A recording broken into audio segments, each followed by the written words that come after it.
Hello everyone and welcome back to my channel. Today I wanted to answer the question that a lot of people have asked me is which console should I purchase with my new Sony X900H? Now there are two consoles, if you are purchasing this type of television, you're going to be looking at primarily the PlayStation 5 and the Xbox Series X. Now I will not go into the Xbox Series S, that actually will be another video. Just a little preview of that. I do not recommend anyone purchasing the Xbox Series S for a plethora of reasons. But like I said, we'll get into that in another video. But in general, when it comes to the Xbox Series X and the PlayStation 5, they both have a lot of pros, very little cons. They're mostly pros in general. And it's something that, if I was in that position and I'm ready to purchase one, the one I would purchase off rip would be the PlayStation 5. Now, that is not to say that the Xbox Series X isn't a great machine and all this other stuff. Got to make sure we get that out of the way. But we purchase consoles to play games. That's the whole purpose. We purchase console to play games, and quite frankly, even though Microsoft has purchased, they have gone out their way and they have purchased Bethesda. They have been purchasing new developers so they can make better games and have higher quality games because quite frankly, they've been living off of Halo and Forza, and it used to be Fable, things like that. They've been living off those laurels for a while, but Sony has just always upped the ante. Sony has always been trying their best to innovate. They constantly, if you just check Metacritic, they constantly have top rated games in their lineup consistently from there. And even today, if we're just talking about today, they have games today with their new console. You can play the games I picked, which was Spider-Man Miles Morales. From there, you have the pack-in Astrobot game and things like that, which is it's basically a tech demo for the controller and everything that it can do. But it's an actual fun game, and it's a nice celebratory game of all the accomplishments of PlayStation, all the way from the PlayStation 1 till now. It's really, really cool, and it's really, really fun. And then there was some other games, like you had Godfall, and you had Sackboys, Big Adventure, and they had another game that they didn't cancel it, but it's delayed till February, and it'll now be on there. I think it's Destruction All Stars. I believe that's what it's called. They have a few games here and there, things like that. But overall, when it was time for their console to release, including third parties, they were ready to go. And not only were they ready to go, even the same year that they were releasing a brand new console, they had two AAA games released for the PlayStation 4 in the same year. Two AAAs. You got Ghost of Tsushima, you got The Last of Us. They both released this year. And they also had a few other, you can expect Sony to release some games. Now, that's from one aspect. Now let's get into the technical aspect, because everyone's making a real big deal about these teraflops on both of these consoles. Now, I'm gonna go ahead and say this off rip. Teraflops are not everything. Teraflops are theoretical. That's the whole point of them, is that if you go ahead and you hit maximum, I'm talking about if you could pull maximum power out of a GPU, that is how many flops that's the power, that's a power scaling.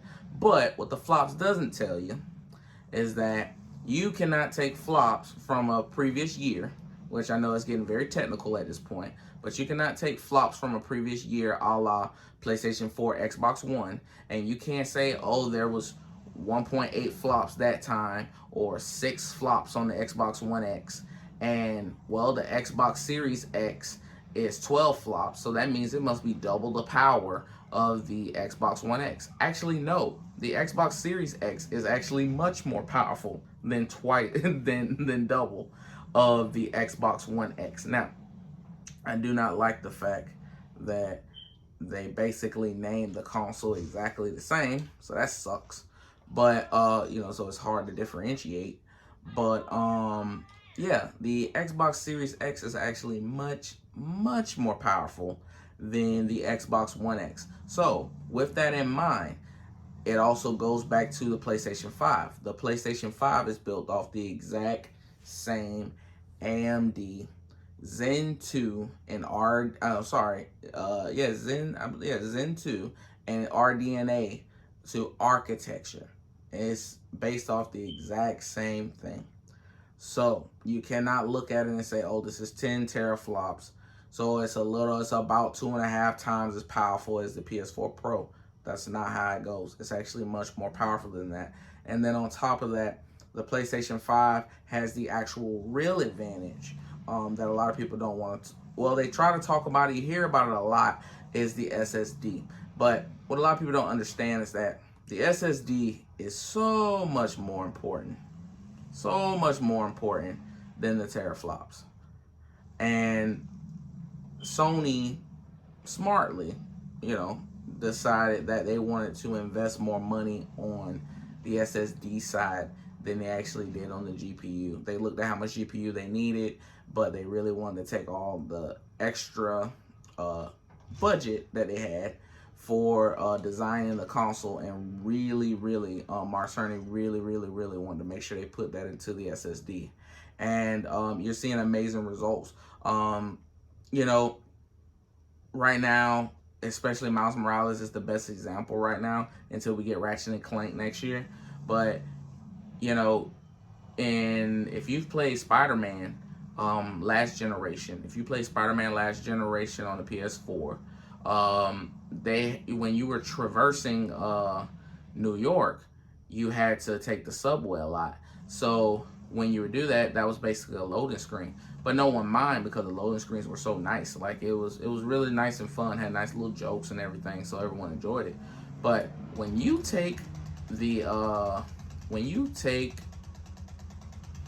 underground subway and Miles Morales, there's nothing. You literally click on taking it and the subway, and as soon as you click on taking the subway, the screen blacks out for about 3 seconds and you're there. It's almost instantaneous. It's insane. Now,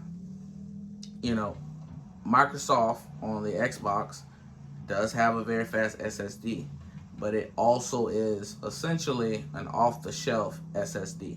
So your SSDs that you were getting about 5-6 years ago, you were getting about, for example, technical side now, I know it's getting kind of technical, but it was around 500 megabytes. Now, ever since then, obviously, it's gotten much better. And the one that's inside of the Xbox Series X is 2.4 gigahertz. So that's very fast. I believe that's 5 times as fast. So it's very fast. Let's not misunderstand that. But that will give you loading times of, it may take you about 10-15 seconds. But I would say more so around the 15 to 20. Let's be real. But still, that's very fast. I mean, we were averaging minutes, like literally 2-3 minute load screens in some of these games. And anyone who's played Destiny 2 or God forbid you played Anthem or like that, you saw those loading screens. They were disgusting. Like that. Final Fantasy 15, those loading screens, you could actually load somewhere, get up, go use the bathroom, come back, and there was a good chance it was still loading. And it was crazy. Sometimes people would take that as a drink. It's time for me to go ahead and, make me a drink and all that good stuff. And it was fine. So, to drop from that to now unoptimized now, if you play those same PS4 games right now, or Xbox, the PS4 games, those same ones, you're talking about drastic drop downs. Even this game right now, I'm playing Borderlands, which is optimized. The loading screen will take about a minute and a half. Now you're talking about 15 seconds to load in. And then when we're actually switching over to another area, things like that, it maybe takes less than 10 seconds, to load in. So that's a very big up. If that's what you're looking for, things like that. So, overall, I would say if you're going to spend your money and you can find one, I would not, under any circumstances, would I overpay for any of these consoles, especially how all those scalpers are out here just literally highway robbing people.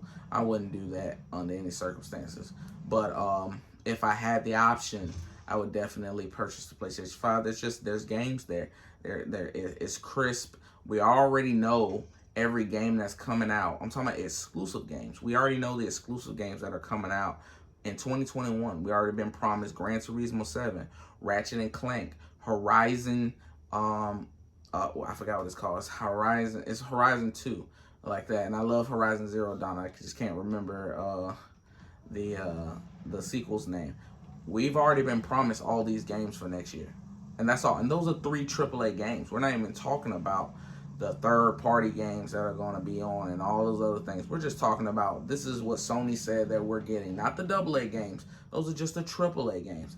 Oh, and also, I remember the last one. I believe we've been promised God of War may even come out next year, which is insane. You're telling me we're going to get that even at the latest? It may be early 2022. You're going to get 4 AAA monster games, within the next 12 to 18 months, on the PlayStation 5, and those are going to be exclusives. But, Microsoft has already told us, they said don't expect anything for 2 years. Nothing exclusive is going to come out for the Series X at least 2 years. So for 2 years, for me, if you are someone who's looking to purchase Xbox because that's your controller, that's where you purchase all your games, you are in that environment, then I don't see what the problem, and there's nothing wrong with that, all day, every day. I game everywhere. But, if I'm going to do that, I'm certainly not going to buy a Series X. I'm not going to buy a Series X. You're essentially buying a much more powerful Xbox One X. If I had an Xbox One X at home, I wouldn't even consider a Series X right now. Like, I wouldn't even consider it. You're already getting dynamic, sometimes native, and other times dynamic 4K out of there. You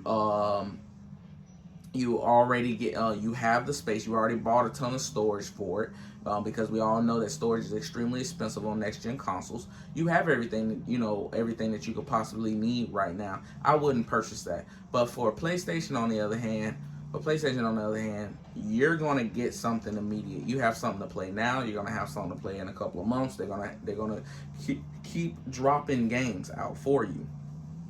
And for me, that's the whole main thing. And then I can still play all my old games. They're enhancing. Not only can you play all your PS4 games, except for like a small, minute amount, but they're also sending out patches and updates so that you can play those games with unlocked frame rate. So you're getting 60 frames per second and things like that. Ghost of Tsushima came out this year, and stuff like that. And immediately before the game release, they already had sent out a patch update so you can play 60 frames per second on the PlayStation 5 and things like that. So, for me, that's what I would definitely purchase, especially if I'm going out my way, because the 2 most popular televisions for this generation, the beginning of this generation, is the Sony X900H and the LG CX. And it's just that simple. A lot of people are picking one or the other. A lot of people have opinions about one or the other. I decided to go with this television for various reasons that I have stated in my other videos, and you can always go back and check those out if you want to get more in depth. But for me, this was the one that just best suited my interests, so that's the reason why I purchased it. One last thing I wanted to speak about before I end the video was, a lot of people asked a lot of questions about when we're playing games on the television, why does it look so bright on YouTube? Well, it's because of the camera. So the camera overexposes the television. So that's actually a normal thing. That you have to be corrected. I don't have a $3,000 camera, yet. So we try to get it as best we can.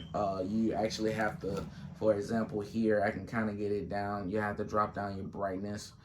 If I drop it all the way down to minimum, it gets better. But that's why I left it up, so you can actually see it at the end of the video. Just how much the overexposure actually affects the visuals when you're recording a video, and that's the reason why you see all your favorite YouTubers. They're real big on their cameras and their technology. It's not just because they're like, oh, let me show you what it is, you know, let me see how cool I am and stuff like that. They're showing you because they're like, hey, I'm trying to fight this problem right here, and this makes my videos look better, and you know, makes me happier. So if you liked anything what I talked about, please give me a like and subscribe, please. Really enjoying making videos about this. We're definitely going to get into more games. The very next one we're gonna be playing is Cyberpunk. I don't want to play it. I didn't want to play it immediately at this moment because there is a ton of bugs. So I was gonna give it a week to see if they were posting any more patches, and then we're going to go ahead and make a video about that as well. And I really wanted to do some videos on some other technologies as well, and I'll start adding those in as well. So other than that, like I said, if y'all could like, favorite, subscribe, we would greatly appreciate it. I always love all the comments that y'all post. I love all of them, and really makes it worth it because I just love interacting with everyone about all of the about the games and such. So you know, about the games and the questions y'all have and things like that. I really enjoy that, and I really enjoy making the videos to help everyone better understand, you know, what they're getting into, you know, things like that. So yeah, the next video will be next week. So look forward to that, and I'll talk to you later. Peace.